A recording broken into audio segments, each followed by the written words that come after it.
In section 4.1, we saw how vector spaces or linear spaces expand way beyond the world of vectors. We can have vector spaces that are spaces of functions or sequences, etc. In section 4.2, we now look at how linear transformations behave in these cases. So you can always keep in mind what we did with vectors. The only thing is that now, instead of moving vectors and scaling vectors, we are moving functions and scaling functions, or moving sequences and scaling sequences. So if you look at the definition here, it looks exactly like what we've done before. This is super important. It's the definition of a linear transformation. It's always the same and it's very basic, but you really have to have it at the front of your mind at all time. It's a linear transformation if the transformation of an element plus an element yields the same result as the transformation of an element plus the transformation of another element. So we had the same with vectors, now it's elements. And the second rule is that T of Kf is equal to K of Tf. If that is satisfied, then you have your visa and you are a linear transformation. Likewise, we've talked about images and kernels, and it's the same for linear transformations in general, except that it's not necessarily vectors, it's just elements of vector spaces. I need to mention that this time I chose Eric Cheng's note just for a change, so since he also worked with his iPad last year, he shared these with me. So then the note, again, similar. The image is a subspace of W and the kernel is a subspace of V. I somehow wrote subset. It's not technically wrong, but we want to know that it's a subspace. The dimension of the image is the rank nullity theorem. This is all stuff we've seen. We just now repeat them because they are also true for any vector space, not just for vectors. So here's an example of a transformation that doesn't deal with vectors. Imagine the vector space of all differentiable functions, and the transformation is take the derivative. So it's like a machine, like a function is, but this time the function itself is the object that goes in the machine. So you take a function, you put it in the machine, and what comes out on the other side is the derivative of the function. So is that a linear transformation?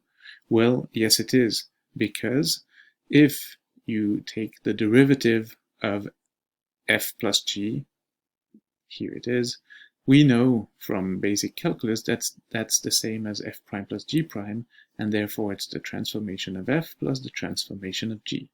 Likewise, if you take the transformation of k times a function, meaning you take the derivative of k times a function, it's equal to k times f prime. That's really basic, fundamental calculus, and therefore it's equal to k times t of f.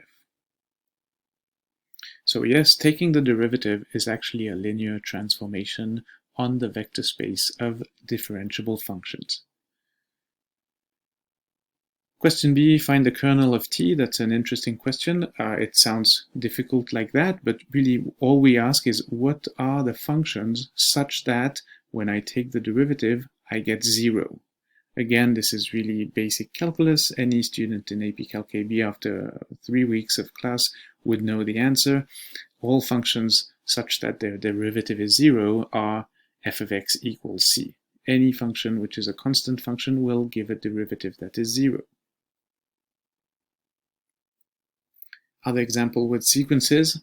Let's look at what this transformation does. It takes a sequence, we put it in a machine, and what comes out is another sequence. However, if you observe what happened here, the first term kind of disappeared, and then every term after that was moved one forward. So what used to be the second term is now the first term. What used to be the third term is now the second term, and so on. So is that a linear transformation? The question means if I add two sequences and proceed to this transformation, is that the same as if I proceed to doing the transformation first and then add them? Well, we can just go through the steps. Adding two sequences is going to give something like that, and then we can break them down and see that it's true. Same with the second part, the second requirement for linear transformations. Find the kernel of t.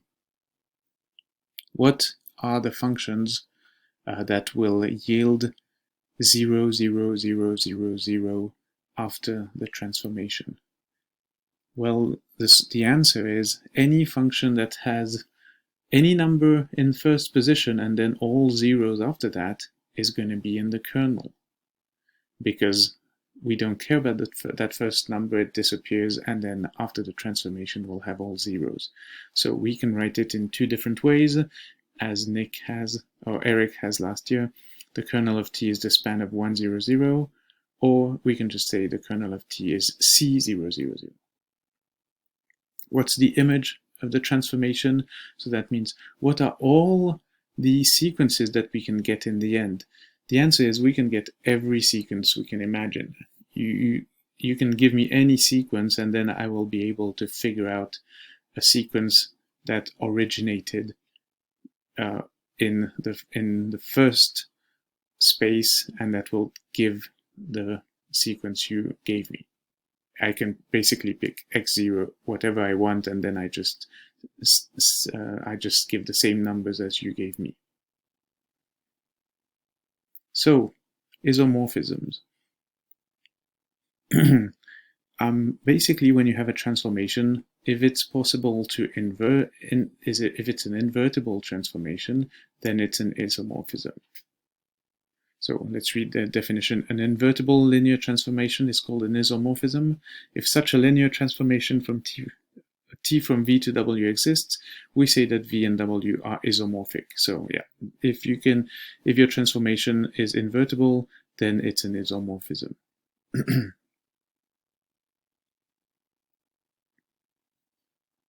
What's really fundamental to linear algebra is the following proposition. We won't deal with that a lot, but we're always going to basically use it. The fact that any time we have a linear space, it's actually isomorphic to Rn, which means that everything we've done in chapters 1, 2, and 3, we can immediately apply to every other linear space. Here are some properties of isomorphisms. A linear transformation is an isomorphism if the kernel of t is 0 and the image of t is w, etc. You probably want to look at that, it's quite important. This is exactly what I talked about in the introduction video to this section.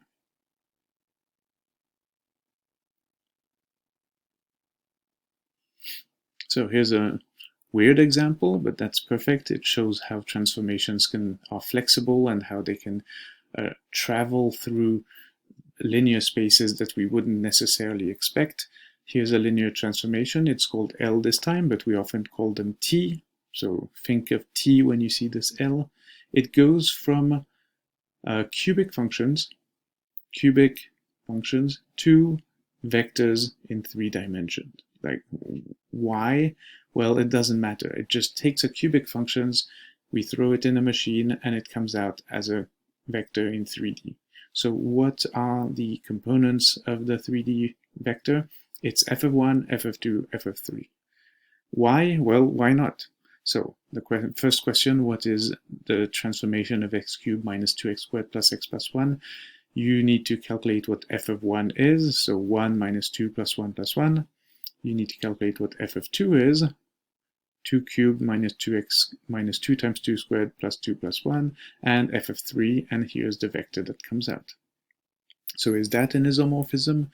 Well, it's not, because P3 has 4 dimensions, and R3 has 3 dimensions. I tried to trick you here with the 3. P3 has 4 dimensions because we can choose A, B, C, and D.